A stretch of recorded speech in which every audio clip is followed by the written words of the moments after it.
Jääkärit! Jääkärit! Jääkärit! Oman maan puolustaminen on velvollisuus ja sitten se pitäisi olla jokaisella täällä sydämessä. Jääkärit!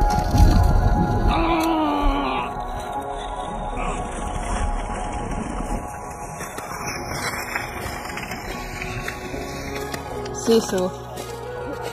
You cannot understand that word if you haven't been in Finland. You have to come here and be outside in the point of breaking. When you got so angry, you have no other choice than keep going on.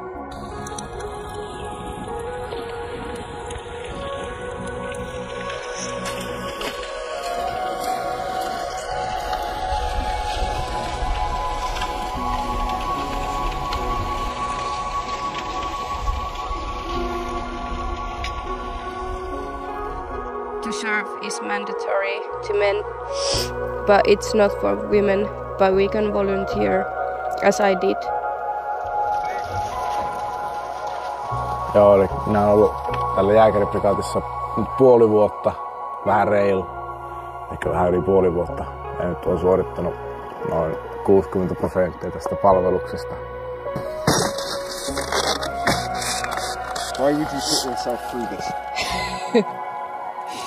Yeah. I ask myself that sometimes.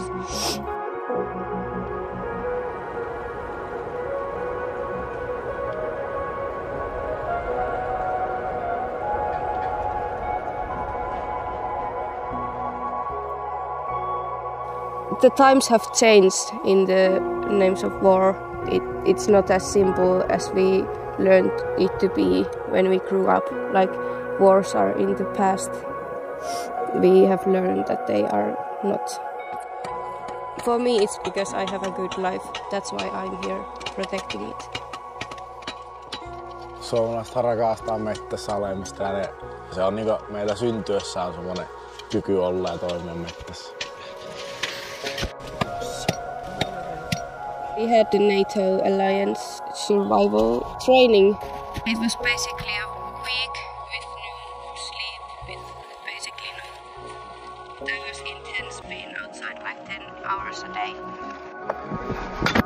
Niin sä haluat sormia ja varpaisista verta tuoda, että pysyt lämpimänä. Kaikki juoksu, punnerus ja kaikki, niin nehän parantaa ääreisverenkiertoa tosi hyvin. Täällä on niinku, vaikka on kylmä, kova pakkanen, karut olosuhteet, niin ei se sit pelota ja täällä sitä niinku tuntuu, että täällä on niinku kotona. Lappi on paras paikka maailmassa. We have snow, then we have the aurora. We have one day in winter that we don't have sun at all.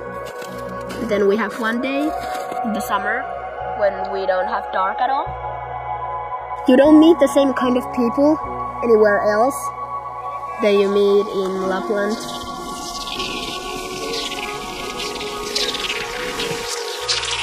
Mielestäni on ihan tärkeää, että on asepalvelus ja se on pakollinen, koska sillähän taataan se rauha, mikä meillä on täällä maassa.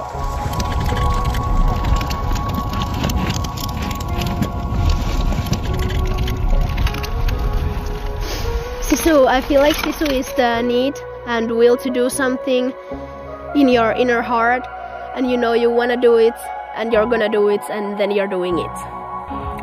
It's part of the Finnish culture. Sisu tarkoittaa sitä, että painetaan eteenpäin sillä, vaikka olisikin vaikeuksia. Does it mean courage? I don't think that catches the whole meaning because it's like a fuel of anger you get when you are on the breaking point. And you can find that here in Finland